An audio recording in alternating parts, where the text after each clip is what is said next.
Good afternoon, everyone. Welcome to the Everything You Need to Know About Living on Campus session. My name is Lyle Wind. I'm the Assistant Director of Admissions here at Stony Brook. Welcome, and I will be moderating today's session.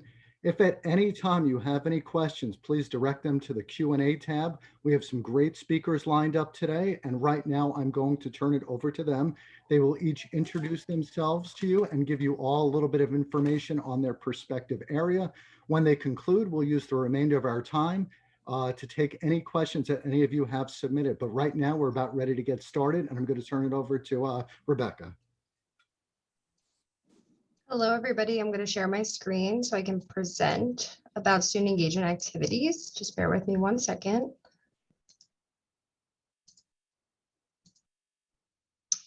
Okay, so we are student engagement activities. Just a little bit about us.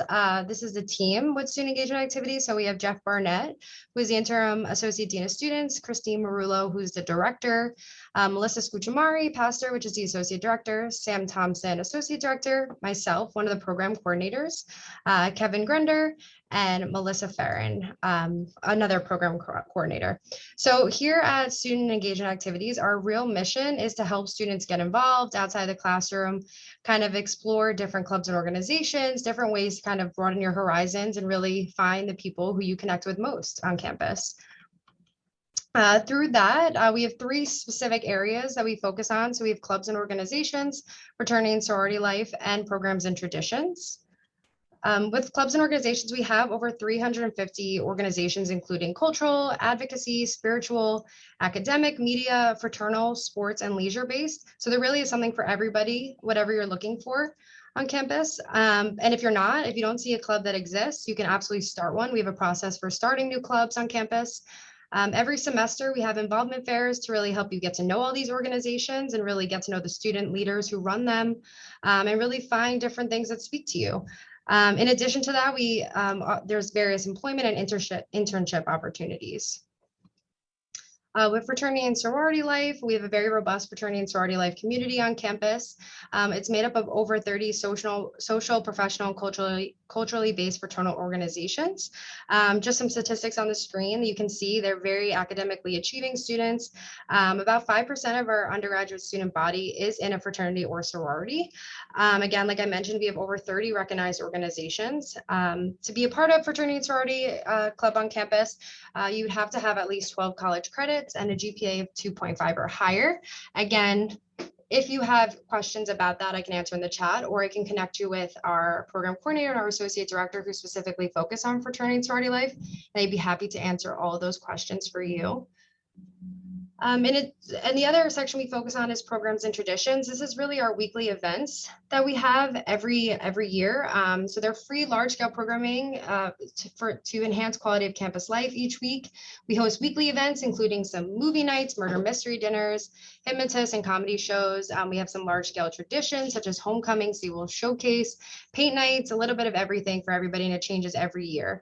In addition, we have event coordinator positions. So as you kind of get acclimated to campus and involved, you can be somebody who plans some of these events if you wanted to. We have a lot of intern, volunteer, student staff, and positions if you're interested in that. So the best way to really know about all these things that are happening on campus is 2 main ways. The first one is to sign up to receive our newsletter. A newsletter goes out every week for weekly and weekend edition newsletter that has all the events, everything that is happening on campus with our campus partners and our student organization. So definitely want to sign up for that and be in the know about what's going on campus, because there's a lot to be seen and to do on campus. In addition, we really encourage folks to use our 2 platforms, SB Engaged and Cork. This is really your one-stop shop to be able to get to know all the different organizations on campus, all of the student organizations, and just everything that's really happening. So like I mentioned, that platform is SB Engaged, and it does have all of the campus events, all the organizations on campus, and all the ways that you can get involved as a student. So you can go to stonybrook.edu/SB Engaged, log in once you have your net ID and password, and you'll be able to see everything that is available to you as a student that you can attend, different organizations that you can interact with. You can find events, you can really get a good sense of how to get involved on campus. And just very briefly, SB Engage, that is the online platform, but we do have something called Cork, which is a mobile app, which I strongly encourage you to download today. You can download that as it is the app version of SB Engaged, and it will show you all the events that are happening on campus, basically all the information you can find on SB Engaged, just in a mobile app format. So definitely, if you go into your mobile phone and you look up Cork in your mobile app store, you can find that and you can download it and see everything that the campus has to offer. So that was a little bit of us in a nutshell. I know we don't have a ton of time, but just if you want to learn more about us, learn about different ways to get involved on campus, we encourage you to follow us on our Instagram at SB Engaged. Go on stonybrook.edu/SB Engaged, download the Cork app, or visit us once you are on campus in the Stony Brook Union. So that's all I have. I know it's super quick, but if you have any questions, feel free to ask them in the question and answer box, or reach out to us at student engagement and activities at stonybrook.edu. Okay, and I'm going to pass it to Angela from FSA. Hi, everybody. Let me just work on my screen sharing.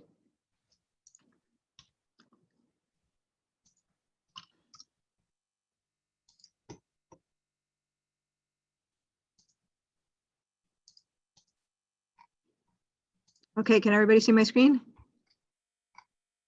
Yes. Okay, my name is Angela Agnello. I'm the Director of Marketing Communications for the Faculty Student Association. I'm going to give you a brief overview of dining services, meal plan, our Woofy Wallet program, which is another tender that you'll have on your Stony Brook ID card, and buying books and some other services that we offer. The Faculty Student Association is an auxiliary service here at the university, and we offer many of the non-academic services here on campus. So we are proud to say that our dining program is Long Island's most awarded dining program. We've won many awards, both for our dining renovations that we've done, sustainability, our diversity and inclusion programs that we've done for the different Heritage Month programs throughout the year. And you'll get a flavor for all the different things that we offer as we go on a little bit further with our slides. Okay, so one of the first things that I want to talk about is dining here on campus is safety. That's utmost important to us. So some of the things that you'll notice when you come here is that we offer contactless payment options. We offer, we have cleaning that happens every day throughout the day. We also have special times when we're actually closed for cleaning to do extra sanitizing. We also do those electrostatic misters overnight. We have our seating capacity right now is reduced. It's one person per 6 feet. So you'll really notice maybe one chair per table. But as more things open up and restrictions get lifted, we're planning for more for the fall. You are required to wear a mask when you enter into our dining locations. That's one of the first things that you'll notice. But when you're sitting down and you're eating, of course, you can take off your mask. Oops. Okay, you'll also notice that there's little notes on the table, so you can see that they're cleaned and sanitized. When we are closed for cleaning, we'll talk about meal plans in a second, but students on an unlimited meal plan, they can use a snack swipe. And we do have lots of treats that are baked on campus, a lot of wholesome snacks that you can get during those times. These are some of the celebrity chefs that we brought in. We do bring in guest chefs monthly so that we're able to change the cuisine and offer more variety throughout the semester. You'll also notice through our website that we offer heat maps. So you're able to see before you even come to a dining location, how busy our dining locations are. They give you real-time data. They don't tell you its overall density. It's not like how many people are waiting in line. So you're able to do that. Our main dining locations are East Side and West Side. Those are our dine-in. We also have an international food pavilion, and that's over at Jasmine in the Long Center. We have the Student Activity Center. We have Roth. So there's many, many dining locations here on campus. Also, when you get here, one of the first things you're going to do is download the Get Mobile app. That app is invaluable because you'll be able to use it to show the barcode for your ID card to be able to swipe into dining locations, but also we have mobile ordering for food. So that's a great app to have on your phone. Some of the benefits of our meal plan program is that every day we offer craveable, authentic, sustainable food. There's lots of themed meals and guest chefs, and Even through COVID, we never closed. We've been open the whole time, and we've been offering guest chefs and programs, global nights, wellness Wednesdays. There's something happening every single day. We also accommodate special dietary needs, and I'll talk to you about the dietitian in a little bit. And we offer more in terms of menu items and hours than any other SUNY school. So I guess the questions that have already come up in the Q&A are about meal plan. So new students, if you're living here on campus, look at the top of the screen because you're going to be picking one of those two plans, the Woofy Plus or the Woofy Deluxe plan. And meal plans are broken out into meal swipes, guest passes, and dining dollars.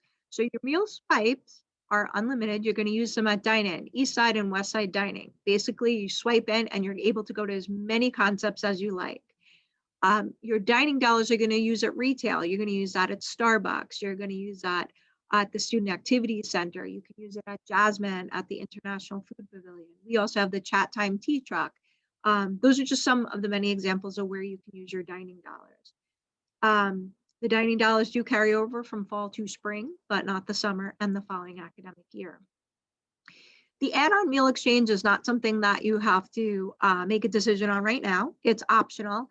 It's an add-on, and basically it'll let you swipe for a preset menu item at a retail location. So it'll tell you, let's say you go to Student Activity Center, East Side Retail, you could get a beverage, an entree, and a side, and it is at a discounted rate. So you can use a swipe at a retail location. Now, all meal plans are tax exempt, so there's a saving right off the bat.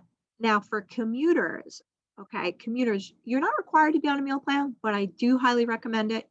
Not only do you save the sales tax as opposed to paying with credit or debit, but you'll get some bonus meal swipes with there. And all meal plans get a 10% discount on the door rate at Dine-In. That's where you swipe once and you can go to as many platforms as you like.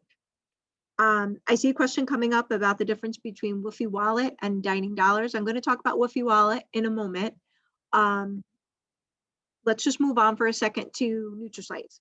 NutriSlice is another app that is extremely valuable because you'll be able to see what's on the menu before you go to a dining location.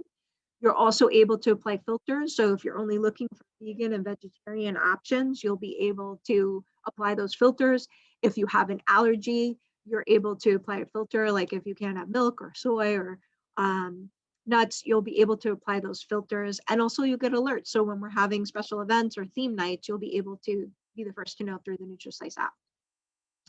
This is Laura Martirano. Especially if you do have special dietary needs or food allergies, I highly encourage you to contact her. She is super knowledgeable. She sees hundreds of students for free nutritional counseling throughout the year. She develops a plan with them and goes through the dining locations to find them the things that they can eat based on their needs. We do offer kosher and halal options. We offer vegan and vegetarian. I encourage you to go to stonybrook.edu/dining and you'll be able to get all of the details on this information. We do have a dedicated vegan concept that we launched this year. It's called Rooted. It's available at East Side and West Side Dine-In. Right next to that Rooted station, we also have Plantiful, which is a beautiful salad concept. We had to change things a little bit this year because we couldn't have a self-serve salad bar, but you're able to pick your toppings and make your own, salad the way you like it by going to the Plantiful station. This is our Teaching Kitchen program. It's offered free to all students. You can sign up through social media. We'll put it out there. This is one of where we did the sag paneer. It was Indian cuisine. Students learned safe knife cutting skills and they learned to make easy to make recipes at home. This is just a brief snapshot of all of our dining locations that we have here on campus. Every dining location has multiple food platforms. This is West Side Dining, where you can get hot entrees. There's multiple food platforms there. There's a grill, there's a pizza station, there's an international market. Next to the dine-in location is a convenience store. It's called the Market at West Side, where you can get convenience items. East Side is the other meal swipe location. The same thing where they'll have the Plantiful station, the Rooted station, the grill, the pizza, a deli station. So there's multiple food options there. I see some students are asking about meal swipes versus retail. The meal swipes are at the dine-in locations only. The retail locations, you're going to use your dining dollars there. These are just some examples of some of the retail options that we have, because we have, you can do a lot through Get Mobile Ordering. You can use your dining dollars for that, and then you can pick it up at a retail location such as East Dining. This is Jasmine, which I was talking about, our International Food Pavilion, where they have Korean cuisine, they have Indian cuisine, they have a beautiful tea bar where they have bubble tea. There's a lot of different Asian entrees. There's sushi. There's an international grocery store there. This is Sac Market. That's in the center of campus. This is our Sac Food Court, which we have a very popular stir-fry station. Roth Food Court, that's where Subway is located. And we're actually bringing some brand new concepts to Roth Food Court, so stay tuned. We do encourage students to connect with us. We definitely want to hear from you. We have QR code posters and table tents throughout, but definitely speak to a manager right away, because we want to make it right on the spot. Now, for buying textbooks, once you have registered for classes, you're going to go into Solar. You'll see the books that you need for your courses. And then you can go to sbushopred.com. You can comparison shop. You'll have your class schedule, and you'll be able to order your books, and you can have them shipped to your home, or you can have them shipped to your residence home. Microfridge, this is another option that students can have. They'll deliver it straight to your residence hall. You can rent it for the year. It's a microwave and refrigerator combo. It is the only one that's allowed on campus. It even has a charging station for your phone. So at the end, you'll see our CWO's Essential page, which will take you directly to more information on this website. If this is something you're interested in. Also, if you're looking for spirit gear and Stony Brook apparel, you can either download the app, the BNN College app, and save 20%, or you can sign up for emails through the sbushopred.com website, and you can save 10% off an item. Student health insurance, all students are required to have health insurance to attend Stony Brook University. So if you're looking for details about coverage, I definitely encourage you to call our student health insurance office. They'll give you further details. If you're covered under your parents' plan, though, you can complete a waiver form. Now, people were asking in the chat about the difference between Woofy Wallet and Meal Plan. Woofy Wallet is optional. Okay, Woofy Wallet, is another tender on your ID card. It is completely separate from the meal plan. Woofy Wallet enables you to make purchases on campus. You can use it for things like meal plan is only for food and beverage. So if you have Woofy Wallet and you forgot your toothbrush or you need shampoo or deodorant or aspirin or something like that, you can get that at the campus convenience stores. They are culinary dining locations, so you'll save 8%, and you can use Woofy Wallet on those items. You could use it at ShopRed West, which is our merchandise and apparel store in the library. You can use it to at the vending machines on campus. You can use it to mail packages in the mailroom. And I highly encourage you to use the Stony Brook campus card app, because you're able to check your balance and also report your card lost. If you need to. You can do it at like 2 o'clock in the morning, and it'll put a stop on your card. These are some of the off-campus merchants. You can't use your meal plan off campus, but you can use Woofy Wallet. It'll also carry over from semester to semester until you graduate. Meal plans do have an end date, and it's usually on commencement day in May. I really would love for everybody to write down this website, because everything that I talked about in the slide presentation is in the CWO's Essential page. So you'll find direct links to all of the information that you're looking for. And this is our meal plan services office. We have a dedicated staff. So if you have additional questions, you can ask them directly. Right? Thank you very much.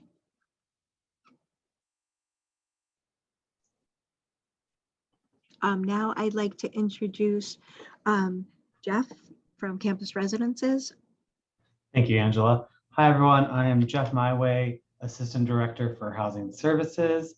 I'm joined today by Kapinda Palmer, our Assistant Director for Residential Conduct and Community Standards. I'm going to talk a little bit about who housing is and housing application processes, and then Kapinda will talk a little about policies, amenities, and what it's like to live here. So Who are we? On-campus housing here at Stony Brook is more than 10,000 undergrad and graduate students living in roughly 55 residence halls and apartments. We have a large residential footprint compared to a lot of colleges and universities, but we really strive to make this an environment where you feel welcome, connected, and engaged with other residents. You are our first group that will be experiencing a new housing placement model with us. If you hear things about there being 6 undergraduate colleges and 6 areas where first years may live, this fall, it is only 3 undergraduate residential communities that have first years, with 3 undergraduate colleges matching those. We are really moving our housing model to be off of your first year is really about that experience and connection to your other first year cohort. And then throughout your years, you will move on to more apartment and suite style living if you choose to stay living with us. We also have gender inclusive housing. And if you are someone who wants a more intentional second year, we have a second year living community. So as I mentioned, there are 3 undergraduate residential communities connected to our undergraduate college first year experience. It really is meant to pair that residential and academic experience to get new first year admits off to a strong start here at Stony Brook on both a social, academic, and personal development experience. Each of our undergraduate colleges has academic advisors who provide advice for residents, and they connect heavily with our residential hall director staff who support and manage that community in your building. So Campus Residences is not the undergraduate college office, but we are very intertwined here. I know there's some questions popping up about if I need to change my UGC or if I have questions about UGC. Your placement is dictated by what the undergraduate college office gives you based off your preference form. They try to meet as many preferences as possible to get people in their top choices, but sometimes you might get an undergraduate college outside of your top pick. We encourage you to be okay with that and connect with the people in those environments. I think oftentimes people are surprised about how easy, if you live on campus with us, it can be to connect to other people, even if it's not the people you thought you would live with. Also, with our first year areas, we do have Honors, Scholars, and Wise housing. Honors is dedicated building in Yang. So if you are in the Honors College program, you will live in Yang Hall if you live with us, and you will live with other honors students. If you are in Scholars and Wise housing, in each of the 3 undergraduate residential communities, there is a dedicated building where you will have first selection into those, but there'll be other people from your same UGC that are not in those programs living in those buildings. Also in Campus Residences, we have our safety and support area that directs our residential safety program. Pre-COVID and now even more so with COVID, we have a lot going on in this area to really help make on-campus housing a really safe place to live. Our RSP team is daily checking all exterior doors, monitoring access to the buildings, and providing escorted walks across campus through a radio dispatch team. They're really there to help make sure our small community of 10,000 can have a safe environment to live in. Another thing that existed in previous years is we were known as a campus where our first years were in temporary triples. As of today, we do not plan to have any temporary triples in our housing because of COVID and wanting to have more distance between individuals. We believe we will be able to accommodate all who want housing in a deposit by deposit deadlines with our process. But all new students should expect to be in design double occupancy rooms, and all first year should really expect to be in a corridor style housing environment. So your first year is really focused on community, and if you stick with us in housing, you'll be able to go into more localized communities through suites and apartments in your sophomore and above years. So our application and a lot of our housing processes are in what we call the housing portal. If you're on any of our pages on our website, it's a link at the top that says housing portal, or this website down here that says https://housing.stonybrook.edu. You do have to have, as new first years and new transfers, your Duo login and your SBU net ID piece to set up. Those are coming out of Campus Information and Technologies, but they are required to access our systems. Our priority deadline for deposits was May 1st. That's paid in solar. That's sort of your advance payment to living on campus. Once you deposit, you start falling under cancellation deadlines if you are changing your mind about on-campus housing. Our housing application is live now. I know some people have been given later admission accept deadlines from a wait list. As of today, our deposits are still being fully accepted as we have space and housing for people that are depositing. So that application is live and really just collecting general application information. If you deposit today, you'll be able to see our application in the housing portal tomorrow, because that's when we get that information from our partners and student accounts. Also, right now and until May 21st, we have what's called gender inclusive housing application is available in the housing portal. This is for people that want to live with someone who is not identified as male or female, or a male and a female living together. We have about 2 locations in first year housing. It's still corridor style housing. It does mean that a direct roommate could be of any gender identity, as well as a bathroom is shared amongst anyone living in that community. So it's a open space. For that, there's some community agreements that you sign up with that. If you do sign up for it, you are signing up for it for the full 21-22 year. You will be able to make a new decision for your 2022-2023 housing year. On June 1st, our Honor Scholars and WISE students will start selecting their room spaces in the portal. Majority of students will all do direct selection of the space that will be theirs for this fall. We segment the population not based on like, someone's getting something more than me. It is more just to limit the amount of users going into our system at one time so that people can make the selection that they need. So if you're Honor Scholars or WISE as women in science and engineering, you will have this early selection date on June 1st to make sure that you can get into the buildings that are set aside for those programs.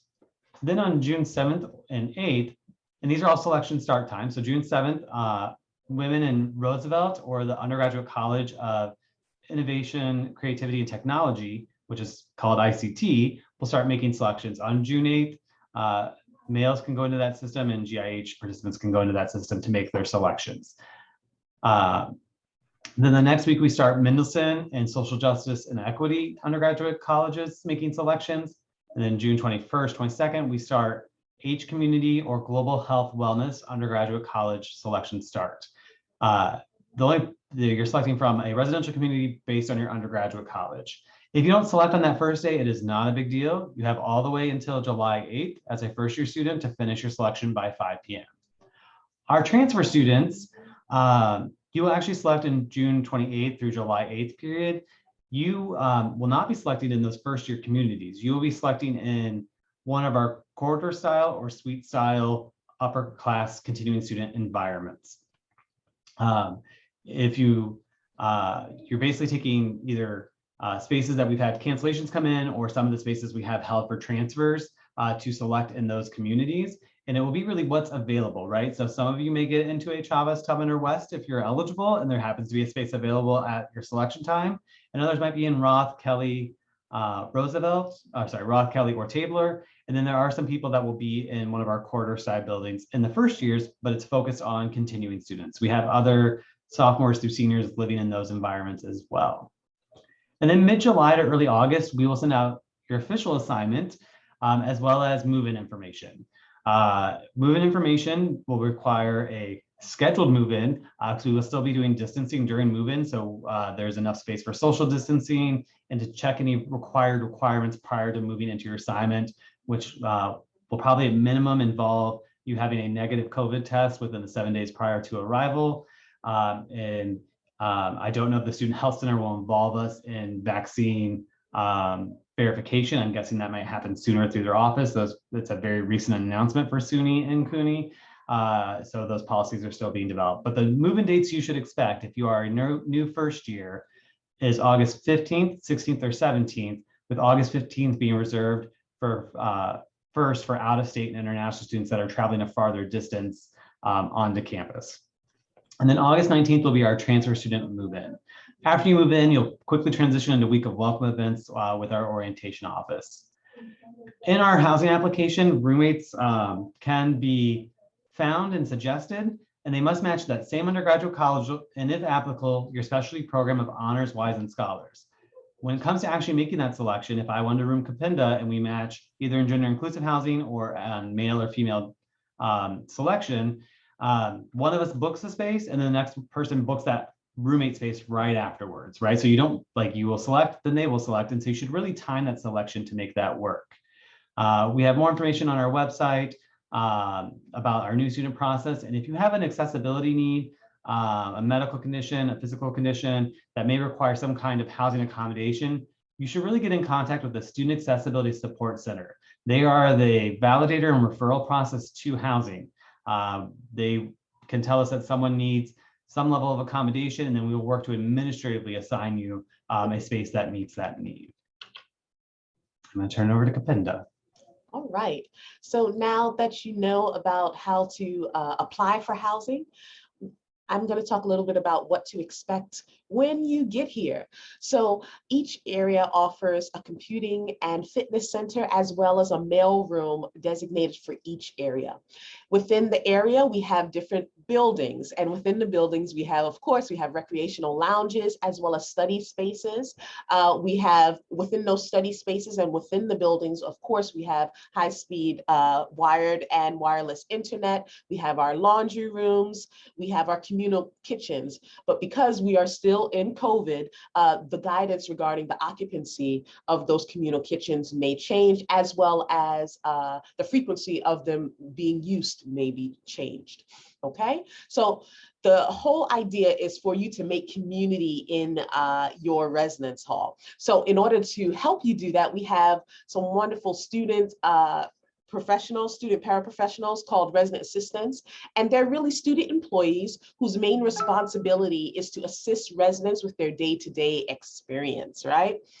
Within our buildings, we also have this thing called Hall Council. And really, Hall Council is a student-led group with members from the building who work together to voice their opinions and plan to create a better community. So definitely, I would encourage you to get involved with your Hall Council. It's a great leadership experience, and it's an avenue to open you up to all the things that Stony Brook has to offer.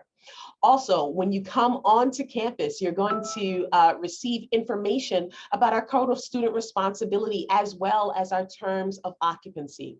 In order to reside on campus, you have to be familiar with both of them. You actually do sign that you have received both of them. So definitely just don't be a signer of it, read it, because it really tells you and informs you of what is allowed on campus, what type of behavior is allowed on campus, because we want to ensure that our community is safe, respectable for all those that are contained in it. Next slide, please. So I know everyone's wondering, okay, what's going to happen because COVID? So I do want to preface all of this information that I'm going to go over with the idea that things are continuously changing, and I would definitely recommend that you go to our website to see what the new changes are as we get closer and closer to opening. So as of right now, all of our students have to complete a Campus Clear app, and the Campus Clear app is an app that identifies any signs or symptoms of COVID, so you can get the necessary help or assistance that you need. We do regular testing. We have mask wearing. Everyone, if you come into the building, you have to wear a mask. When you are outside of your residential living area, your room, you have to wear a mask as well. And more information will be given to you once you arrive on campus regarding that. We also have restricted guest policies because of COVID, and that really just limits the number and the type, as well as the hours that you can have guests over in your space. We have revised occupancy restrictions. I mentioned that in the communal areas, such as the kitchens, the lounges, the study spaces, things of that nature. But as I said again, I'm going to say it again, these are all subject to change. So for the most updated information, refer to our website that's indicated here, www.stonybrook.edu. COL, you have it here. Also, I want to reiterate that the RAs, resident assistants, and the RHDs, residence hall directors, will have a variety of engagement opportunities for you when you get here, because the idea is for you to be comfortable here and for you to leave with friends, and a great experience. So there's many in-person events, there's various virtual events, as well as grab and go programs where you may have to, if you want to create some type of paint night or paint craft, you would pick up the craft from a designated location and bring it back to your individual room and work on it there, as well as different movie nights and things of that nature. So our idea is to make sure that you're engaged physically and mentally, as well as engaged in your room, whichever you choose in terms of it's being virtual or in person. Okay, next slide, please. So that's just a few of the information in terms of campus residences and living on campus and trying to apply for housing and things of that nature. But definitely, I would recommend that for more information, you visit our reside at stonybrook.edu. For application information, the website is here. And as always, we're always here to help. Definitely email us, definitely give us a call if you have any questions, and we'll be here to assist you. I do notice that there's some questions in the chat, so feel free to ask away and we'll answer as much as we can.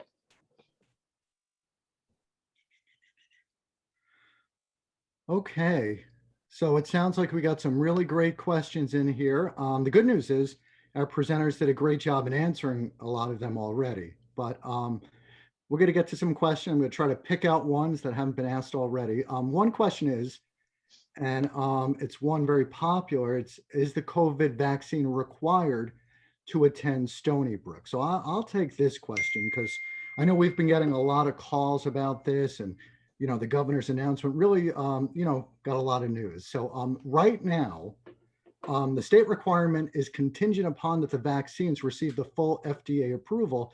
And even then, the SUNY boards would have to adopt it. So right now, there is no mandate that students have to. So we're just kind of waiting. So stay connected to the Stony Brook platforms, and then you'll see what the next step is. But right now, we're not at that place yet. All right, so let's see what we have here.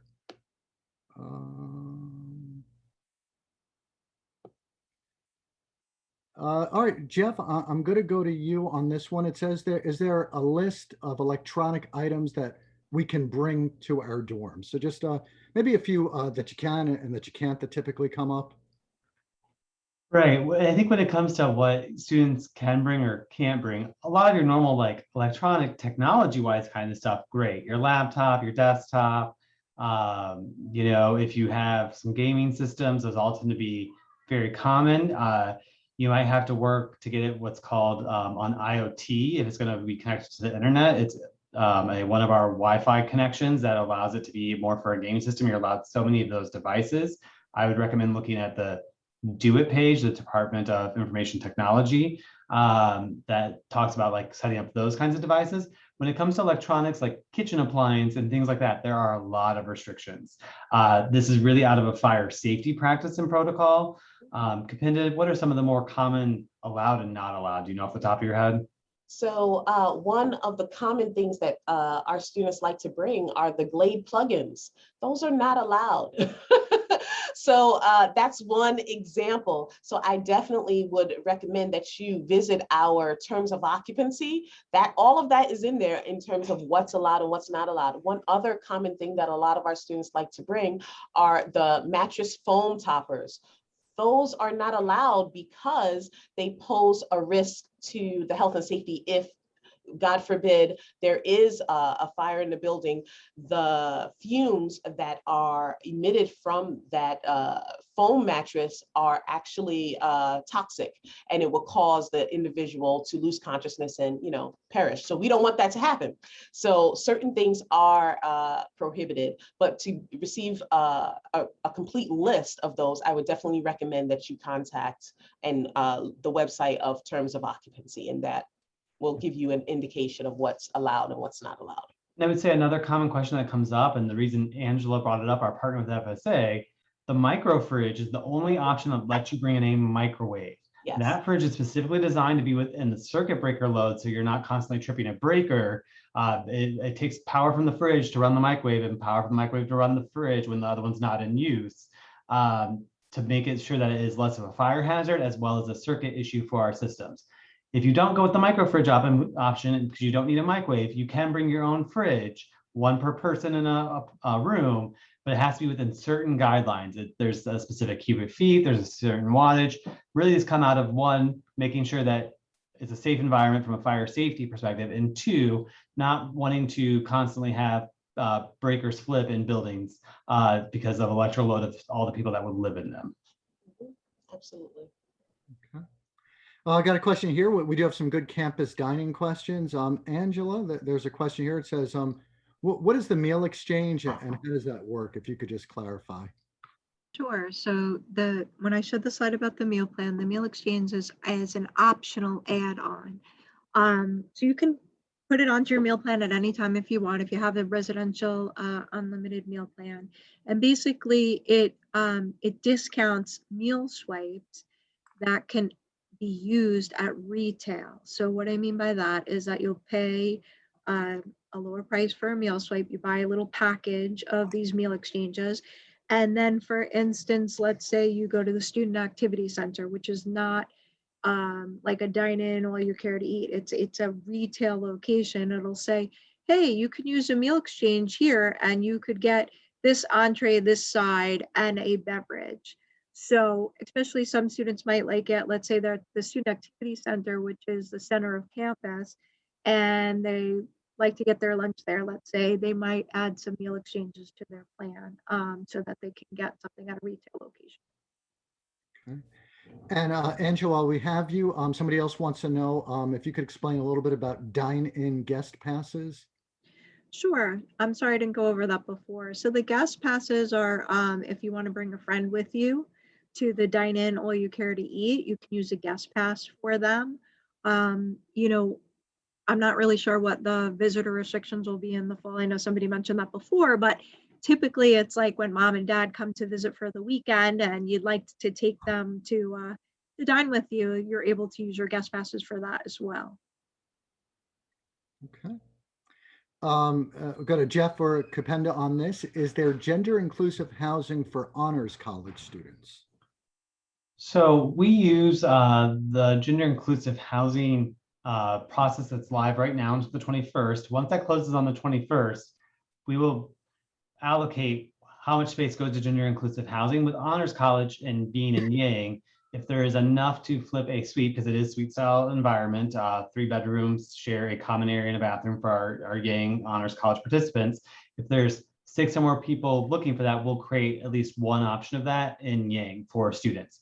If there is not enough demand for that, we would reach out to those students to say, we can put you in, I think it's Wagner, which is the Roosevelt building nearby, to have that. So really gender inclusive housing we base off of demand, similar for Wagner and Roosevelt, and Mendelson and H both live in Benedict South if they're in gender inclusive.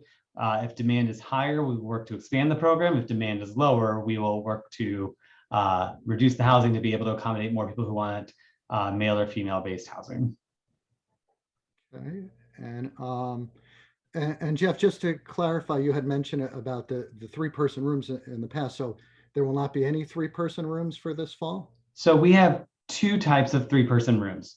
The ones we will not be having this fall is temporary triples, where we put bunk beds in and have 3 people share various furniture and items. That was a very common practice here when we were at like 115% occupancy at the start of the fall.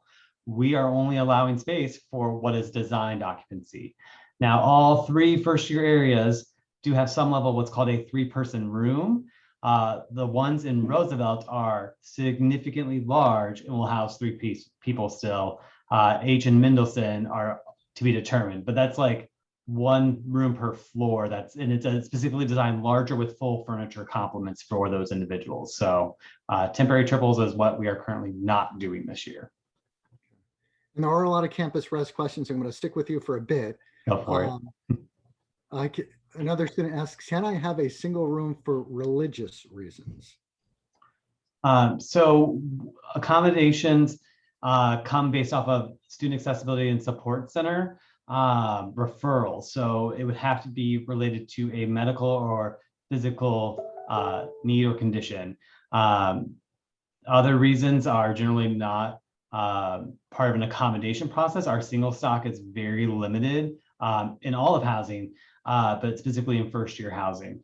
And so I think if there's something that is nuanced about that, you could always email reside with that information, whoever put that in there. We could route it off to see if there is an appropriate referral, but we have a number of students of a variety of religious backgrounds living with other students throughout housing. And another question about the single this time is, what happens if the student feels uncomfortable sharing a room with somebody because of COVID? Is that something that can get taken into consideration or no? It really can't. If you're signing to live in housing this fall, you're expecting a double occupancy room. Our RAs are there to help. So during the first 2 weeks of the semester, right, Kapinda, RAs will do a roommate mediation or roommate agreement to help you navigate some of those issues. But really coming onto campus housing is really about that communal living experience. Because even if it's not your roommate that you're comfortable with, you might be not comfortable with how someone leaves the bathroom or how someone's doing something else in the building. And so our residential education staff is there to help you navigate those challenges, which might require some compromise, communication, and ability to advocate for yourself. And then we also do have a few room change and swap periods if your current situation is not working out. But generally they require someone else willing to be swapped in. So like our hall director staff, if they know like Kapenda keeps her room messy and Angela keeps her room clean and it's not working out with their current situations, maybe we can switch them as roommates and they'll help facilitate and broker those kind of pieces as long as we have someone a space available to make that switch with it.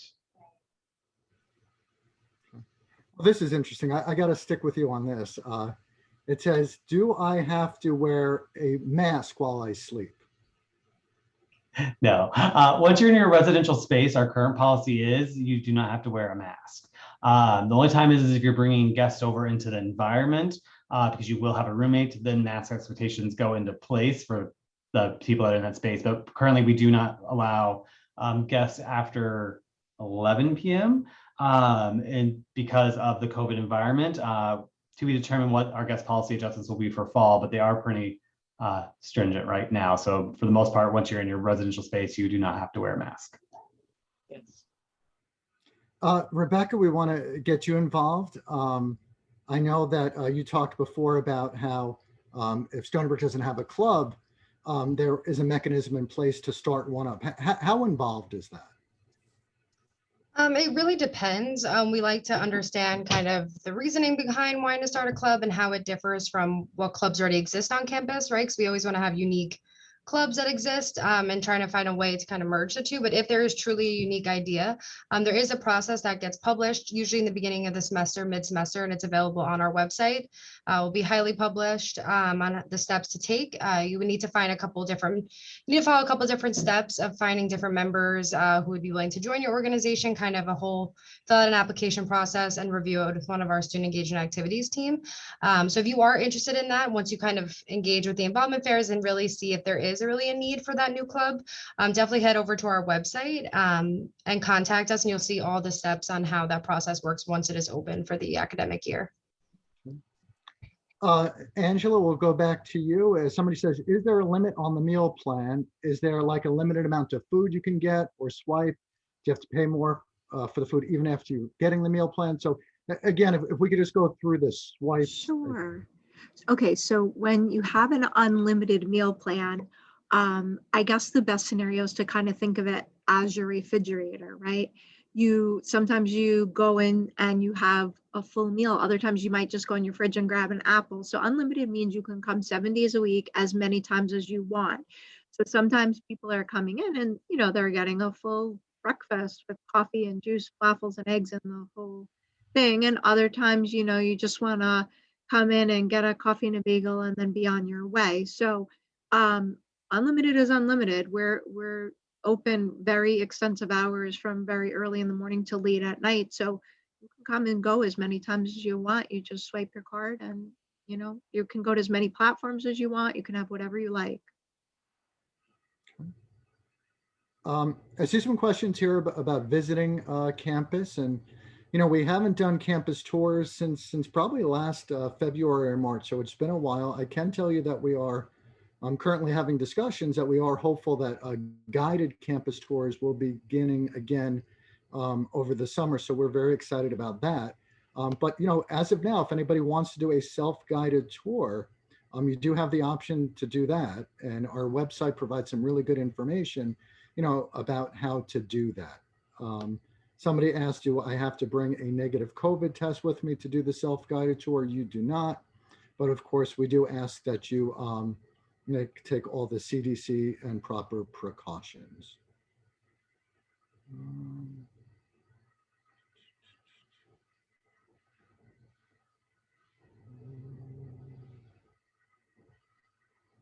I'm sorry, was that a question for me? Oh, no. Just to specify, Jeff or Kupenda, when we want to pair with a roommate, do we name that person we want to dorm with on the application? If we could just review that again. Yeah, so everyone is self-selecting their own rooms after their selection start date. So if Kapinda and Angela want to live together, Kapinda and Angela just have to be in the same UGC or specialty program, potentially both, right? So if you're like both in scholars, you both need to be in the same scholars undergraduate college. So say they're both in the social justice and equity undergraduate college with a scholars designation. On their June 1st time, Kapinda should book a bedroom. And then immediately once she finishes, the shopping cart will release the second bedroom that Angela could then book, right? And so you're not like, you don't have to tell us at all. There is a chance that someone could, like take that space from you if they're happy to be right, like choosing that same space at the exact same time. But Kapinda and Angela should really coordinate that. Like if we're going to be in there on June 3rd at 5 p.m., and like we're going to be on the phone or chatting with each other, so that the minute I know Kapinda's finished, Angela will refresh her screen that shows the room options, and then be able to see like, oh, I can now select, let's say it's Wagner 101, where Kapinda just selected. Once you do select, your selection is final. So let's say that doesn't fully work out and Angela ends up in, Wagner 310. We do have a room change, room swap period that we'll advertise to those who book in early July to make one last assignment change to an available space. And then right after that is when we launch emails. But I encourage you, if your selection doesn't happen the way you hope, give it a try and see how it goes. And then we do have our staff that can help mediate any issues in that environment or additionally work on, a room change or swap if necessary. And Jeff, you had mentioned about the gender inclusive housing, how it's for the year, but what would happen if somebody changed their mind prior? Yeah, so if you've signed up for it already and want out of it, basically my staff will send you a why do you want out of it kind of questionnaire. But if you ever back out of it after committing, you won't be able to participate in it again throughout the rest of your agreement. We have people that use it as a way to game the system to try to get different or better options. And it's really intended to be for people that want to live in an environment where gender is irrelevant, right? I could be non-binary, I could be male identifying, female identifying, I could be transitioning. And that's really what that environment is intended for. So when you read the 8 agreements, you sign up for that, is really meant to be because you are wanting to be in that environment. And so we also take appeals during the semester, like say you move in and it's not what you thought it would be. You can appeal to get out of it, or maybe you come and maybe you realize maybe that is a better environment for you to be in. You can appeal to get into it. If we approve those, it's through administrative assignment on a space available spaces. So that appeal comes to my office, we evaluate it, we say, yes, you're approved to get into it. Here's your new assignment, move in the next few days, right? Kind of thing. And so please take your time before answering those questions. And if you feel like you've already signed up for it and you want out of it, email reside@stonybrook.edu with your ID number. And my staff, Kristen or Regina, will most likely get you an opt-out form in the next little bit. Angela, so what happens if somebody comes and they select a meal plan and they realize that they really, really like the food and they should have gone a bigger meal plan or just a different style? How involved is it to change? That's a great question. So we do have a period of time during the first 2 weeks of the semester where you can downgrade your meal plan. So if most students, when they come here, it takes at least a couple of weeks to figure out what your eating habits are going to be, what your schedule is like, but you can upgrade your meal plan at any time. And also, since your plan comes with a specific amount of dining dollars, let's say you go to Starbucks every day and use them up pretty quickly, you can always add more dining dollars. So you do have that flexibility. And the nice part about the dining dollars too is that they do roll over from fall to spring. So if you do add some dining dollars towards the end of the semester in December, they are going to carry over to spring. So that's the nice part about it. And Angela, what happens if somebody just says, you know, I'm so particular, I just want to cook for myself in the residence halls. Do I have to get a meal plan? Yeah, so first year students who are in their first 2 semesters here at Stony Brook, and as long as they're in a non-cooking building, no matter what their class standing is, they are required to be on a meal plan when they're living here on campus. But you know what? If there's any special dietary needs that you have, or you're just not finding something that you love, we want you to eat the food here and love it. And that's why we're an award-winning dining program. So I highly encourage you to meet with Laura, our campus dietitian, and she's going to find options that you love and that are right for you. Gotcha.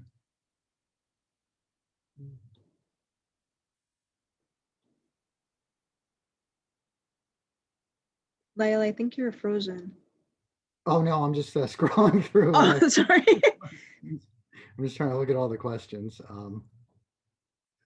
So Rebecca, like, you know, so many students hear so much about like fraternities and sororities and stuff like that. What's the timeline in the way somebody can indicate an interest and actually pursue it? Yeah, so for fraternity and sorority life, you have to have a 2.5 GPA and have about 12 credits of college credits. So usually students aren't able to do that in their first semester. It's usually about either their second semester or their third semester to be able to meet those requirements. But during the year, there's a lot of opportunities for you to engage with the fraternity and sorority community and get to know kind of what organizations you see would be a good fit, interact with them, attend their events. And then there's a pretty rigorous process of fraternity and sorority recruitment, having to meet kind of the requirements of the GPA and the college credits, in addition to going through either a rush process or it depends on the fraternity and sorority they are interested in. But again, that is something that until you meet those requirements, you won't be able to specifically join them right away, but you will be able to interact with them, really get to know them, get to see what organization would work best for you, and then kind of go through the process once you're able to. And Angela, if with those the all you care to eat, if a student just wants to, you know, get the food and take it back to their dorm to eat, what's the process for that? So right now, because we're following COVID guidelines, all of the food is prepared for takeout. That's just how it's been this semester. And we have some limited seating options. I anticipate in the fall that everything will open up more and people will be able to, you know, go up to a food platform, you'll get something, you know, everything was prior to COVID was on China. So you were able to, you know, eat, and then you put your dishes and your cups and stuff in the area for the dish return. So you could take some food, you can go up and get more. Right now, the way it's working is you can go to multiple food platforms, but everything's prepared in a takeout container and you take it to go. Before COVID, we always did have takeout option too at Dine. So if you were in a hurry and you wanted to take it with you on the go or bring it back to your room to eat, you were able to do that as well. And Angela, during orientation welcome week, will the students be using their meal plans at that week? Yeah, we're still sorting through that with orientation. As far as like some meals that they'll be eating with specific programs. I know there's some barbecues planned for when they're moving with their families and things like that. And then, you know, as the week progresses, they'll also be eating in the dining locations using their meal plan. So we're just working on all of that right now. Okay, gotcha. And when you do, Angela, like if somebody does want to upgrade their meal plan, like if they're looking for a bigger meal plan, then they would obviously have to pay a difference. The difference, yes. Right. And they can easily do that online, or like I said, you know, if you have any questions, you're unsure, definitely just call the meal plan office or send them an email. You could go to stonybrook.edu/meal plan. There's lots of FAQs, lots of information there, but they're so friendly at the meal plan office. They're more than happy to help you and answer questions so that you're on the plan that's right for you. Okay, and as we're getting to the close of the session, I think we'll wrap it up with Jeff. Jeff, so this is a question that I would be asking if I was a student or a parent. What happens if you get a roommate and you're just not clicking with that roommate, or are you stuck with that person for the semester? How do you handle it in that situation? Right. Well, I think it's partially thinking about what you need out of your living environment, right? Like, I think some people come in thinking, I want to be best friends with my roommate. I want to be like, best friends with them for life. And some people are coming in with an experience of like, I want my place to be a place where I can decompress and live and keep my social life elsewhere, right? And so I think oftentimes it's having to work through and reconcile. My biggest tips of advice is, as the student, please be direct, be willing to compromise, be willing to like have good communication about what I think people come in very sensitive about like, I'm not sure how I like, will live with another person. It takes having an open mind to be able to, get used to each other people. And if, Kapinda's alarm's going off all the time, I need to be able to say like, hey, Kapinda, like this is impacting me, right? Like, what can we do to make this, work better for us? I think, if you need first level assistance, it's our resident assistant, right? Like they're going to help. There are student staff peer that lives in the hall with you. They generally are one per floor. They can provide you guidance on how to approach it or other resolution options. Sometimes things do get more heated and more complicated and can't work to a resolution. And that's where our hall director comes in to help maybe look at it, to revisit that roommate suite mate agreement that exists, to say like, maybe we need to this is what you thought day 1, but now it's day 20. And it's not working. So like, how do we rework that?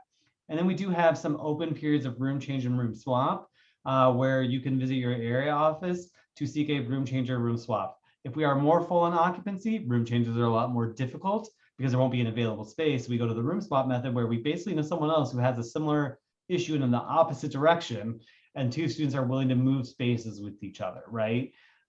So if you move onto campus, you are locked into our agreement for the year, but not necessarily locked into your exact bed space for the year. For your first year, if you're a new first year, you are locked into your residential community, which is 1 to 3 buildings, depending on how you segment as either honors, scholars wise, or just general undergraduate college. So that'll provide some constraints, but there is, about 750 beds per area that, like, if people are having issues, we can sort of work with to help people get a better living situation. And truly the last question, Angela, I want you to alleviate one more anxiety for our students. What happens if I run out of dining dollars?